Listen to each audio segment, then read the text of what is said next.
तो इस time report है नेपाल और इंडिया के बॉर्डर से। नेपाल में कुछ दिन पहले प्रोटेस्ट हुआ था ग्रेटर नेपाल के लिए। पनिंद्रा नेपाल ने आवाज़ उठाई थी और पनिंद्रा नेपाल ने कहा था कि चाहे हमें बॉर्डर पे ही क्यों ना लड़ना पड़े, हम इंडिया से लड़ेंगे और अपनी ज़मीनों को वापसी लेंगे। यहाँ पे कहा जा रहा है कि ग्रेटर नेपाल की आवाज़ को बुलंद करने के बाद, ग्रेटर नेपाल के बारे में कहने के बाद जो है प्रोटेस्ट हो रहे हैं। हमने प्रोटेस्ट जो है वो सिक्किम दार्जिलिंग में भी देखे, हमने उत्तराखंड में भी प्रोटेस्ट देखे, जहाँ पे वहाँ की आवाम कह रही है कि हम नेपाली, हम ग्रेटर नेपाल की आवाम है। तो अब इंडिया ने क्या किया कि इंडिया ने बॉर्डर बंद कर दिया है और नेपाल के साथ कई सारी चीज़ों के ऊपर ये लड़ाई हो रही है।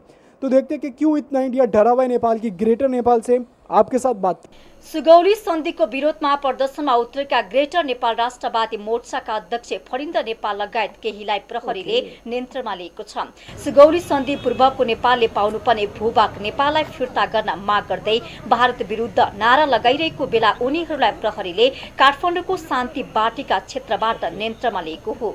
नेपालमा भारतको दबाव हट्नुपर्ने, नेपाल भारत बीचका सबै असमान सन्धि सम्झौता खारेज हुनुपर्ने लगायतको माग राख्दै ग्रेटर नेपालले शान्ति बाटिकामा प्रदर्शन गरेको थियो।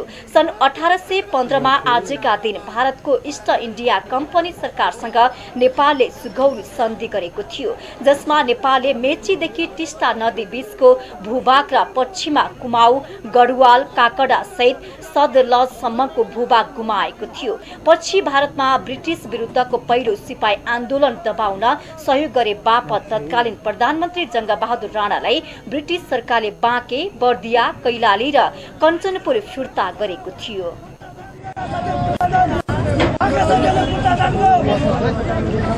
तो आप लोगों ने रिपोर्ट देखी। मैंने आपके साथ पनिंद्रा नेपाल की एक वीडियो शेयर की थी, जिन्होंने काठमांडू सिटी के अंदर प्रोटेस्ट किया था ग्रेटर नेपाल के लिए। उन्होंने कहा था कि भाई ग्रेटर नेपाल हमारी ज़मीन है। आपने देखा था 2023 में कई सारी जगह पे उन्होंने आवाज़ उठाई। 2023 के बाद जो है वो 2024 में उन्होंने ग्रेटर नेपाल का एक नया नक्शा जारी किया। नए नक्शे के बारे में भी हमने आपके साथ शेयर किया था, बताया था कि नया नक्शा क्या क्या चीज़ें हैं उसमें, कहाँ कहाँ के इलाके इसमें शामिल किए गए हैं और कितना फ़ायदा ग्रेटर नेपाल के उस नए नक्शे से होने वाला है। अब वो नया नक्शा इस तरीके से वायरल हुआ है, उस नए नक्शे के बारे में बात की जा रही है। ग्रेटर नेपाल बेसिकली नेपाल उनको लेना चाहता है। काला पानी, लेपुलेक, लिम्पियादुरा के बारे में तो बात हो ही रही है, लेकिन जो मेन चीज़ें हैं वो काला पानी के बाद, लिम्पियादुरा के बाद जो है वो सिक्किम दार्जिलिंग है। मैंने रिपोर्ट आपके साथ शेयर की, इसमें कोई झूठ या कोई गलत बात इसमें हमने आपके साथ शेयर नहीं की। वहाँ के लोग खुद ये कह रहे कि ये पहले इंडिया का हिस्सा है। वहाँ के लोग खुद ये कह रहे कि ये नेपाल का हिस्सा है, इंडिया का हिस्सा नहीं है। तो हम जब रिपोर्ट शेयर करते हैं तो फिर आप लोगों को मान लेनी चाहिए कि भाई हाँ, सच में ऐसा हो रहा है। कुछ अर्सा पहले की बात है कि भाई जब इंडिया वालों ने नेपाल के एरिया में रोड बनाया था, तब भी बहुत सारी चीज़ें हुई थी।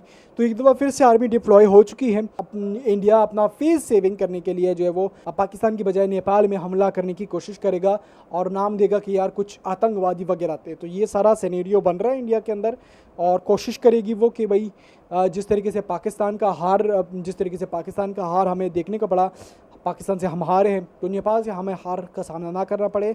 ऐसा ना हो कि गोरखाली हम पे ही जो है वो हमला कर दे। तो ये सारी चीज़ों को देख के भी नेपाल फिर क्या कहेगा कि वो ये ग्रेटर नेपाल की ज़मीन के लिए हमारे मुल्क में इल्लीगली घुस रहे थे। तो ये सिनेरियो इंडिया बनाने की कोशिश कर रहे हैं।